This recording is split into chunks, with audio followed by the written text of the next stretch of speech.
सोचिए जरा, हमारे चारों ओर जो ये दुनिया है, ऊंची इमारतें, मीलों लंबी सड़कें और फोन में सिमटा हुआ पूरा का पूरा इंटरनेट, ये सब आखिर कैसे बना?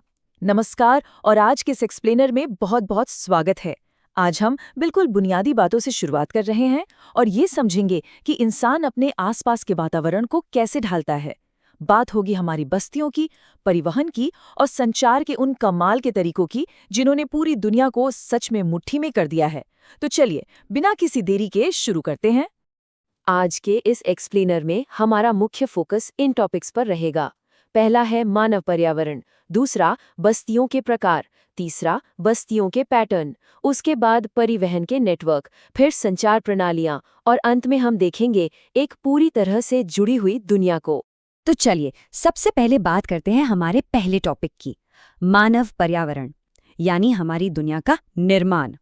अब अगर बहुत ही सीधे शब्दों में कहें तो मानव पर्यावरण आखिर है क्या? ये वो वातावरण है जिसे इंसानों ने अपनी सहूलियत और अपनी ज़रूरतों को पूरा करने के लिए खुद बनाया है। रहने के लिए घर, चलने के लिए सड़कें, नदियां पार करने के लिए पुल, सामान के लिए उद्योग और बाजार, और हमारी भलाई के लिए स्कूल और अस्पताल, ये सब इसी का हिस्सा है। आसान भाषा में समझें तो जहां इंसान हर दिन रहता है, काम करता है और अपनी जिंदगी जीता है, वही पूरा का पूरा सेटअप हमारा मानव पर्यावरण कहलाता है। अब जब पर्यावरण बन गया तो इंसान रहेगा कहाँ? यहीं से आते हैं हमारे दूसरे टॉपिक पर, बस्तियों के प्रकार, जो किसी भी समाज की एकदम मजबूत नींव होते हैं। देखिए, एक बेहद दिलचस्प बात यह है कि इंसान हमेशा से एक ही जगह टिककर नहीं रहता था। शुरुआती दौर में अस्थायी बस्तियां ही हुआ करती थीं। जो खानाबदोश लोग थे, वो मौसम और खाने की तलाश में लगातार अपनी जगह बदलते रहते थे। लेकिन फिर एक बड़ा बदलाव आया, खेती। जैसे जैसे इंसानों ने खेती करना शुरू किया, उन्हें एक जगह रुकना पड़ा और स्थायी बस्तियां बनानी पड़ी। लोग पक्के तौर पर रहने लगे, अपनी जड़ें जमाने लगे, और आज हमारी ज्यादातर आबादी ऐसी ही स्थायी बस्तियों में रहती है। अब अगर इन स्थायी बस्तियों को भी हम काम के आधार पर बांटें तो ये मुख्य रूप से दो तरह की होती हैं। पहली हैं ग्रामीण बस्तियां, यानी हमारे गांव, जहां सारा फोकस खेती और पशुपालन पर होता है। सच कहें तो यही वो जगह है जहां से हमारी पूरी खाद्य आपूर्ति होती है। दूसरी तरफ हैं शहरी बस्तियां, यानी शहर, यहाँ का मुख्य काम व्यापार, उद्योग और अलग अलग तरह की नौकरियां हैं। दोनों ही हमारे मानव पर्यावरण के लिए बिल्कुल जरूरी और एक दूसरे पर निर्भर हिस्से हैं। चलिए, अब एक कदम और आगे बढ़ते हैं और देखते हैं बस्तियों के पैटर्न, मतलब जमीन पर ये घर आखिर किस तरह से व्यवस्थित होते हैं। अगर कभी किसी बस्ती को ऊंचाई से देखा जाए तो घर मुख्य रूप से 3 आकृतियों या पैटर्न में दिखाई देते हैं। पहला है सघन पैटर्न, जहां घर बिल्कुल एक दूसरे के पास पास एकदम सटे हुए बने होते हैं, जैसा कि अक्सर बड़े शहरों या घनी आबादी वाले गांवों में होता है।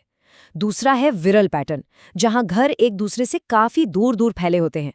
और तीसरा है रेखीय पैटर्न। नाम से ही साफ है, ये बस्तियां एक सीधी रेखा में बसती हैं, अक्सर किसी सड़क के किनारे या फिर किसी नदी के साथ साथ, ताकि आने जाने में या पानी लेने में लोगों को आसानी हो। अब बस्तियां तो बस गईं, लेकिन उन्हें एक दूसरे से जोड़ना भी तो पड़ेगा। तो हमारा अगला टॉपिक है परिवहन के नेटवर्क। परिवहन यानी लोगों और सामान का एक जगह से दूसरी जगह जाना। इसके 4 बहुत ही प्रमुख साधन हैं। सबसे पहले हैं हमारी सड़कें, जिन पर बस, कार और ट्रक दौड़ते हैं। फिर आता है रेल परिवहन, जो लंबी दूरी के लिए ट्रेनों का इस्तेमाल करता है। इसके अलावा हमारे पास जल परिवहन है, जिसमें नदियां और समंदर पार करने के लिए बड़े बड़े जहाज और नावें आती हैं। और अंत में वायु परिवहन यानी हवाई जहाज, जो आज के समय में यात्रा करने का सबसे तेज और आधुनिक तरीका है।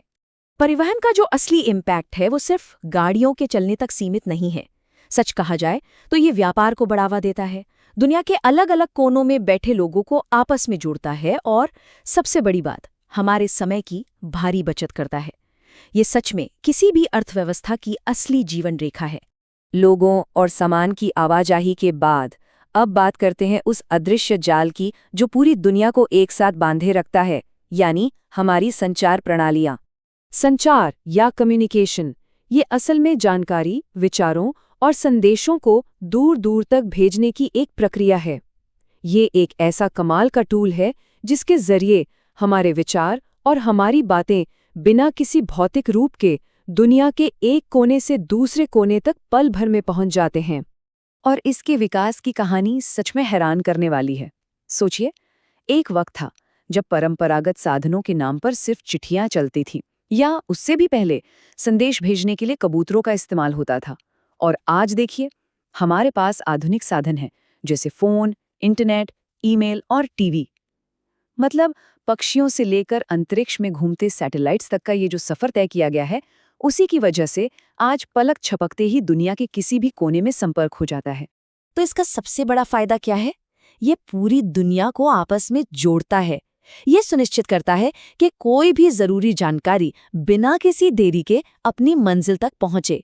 और आज के इस आधुनिक दौर में हमारी शिक्षा प्रणाली और पूरा का पूरा ग्लोबल व्यापार इसी तेज संचार के भरोसे ही तो चल रहा है।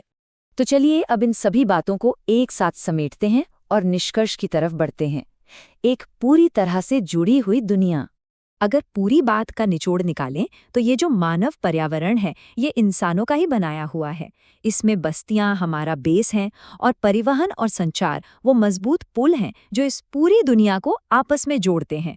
इन्हीं तीनों के लगातार विकास की वजह से आज का आधुनिक जीवन इतना तेज, आसान और सुविधाजनक बन पाया है, जिसकी कल्पना शायद सदियों पहले किसी ने की भी नहीं होगी।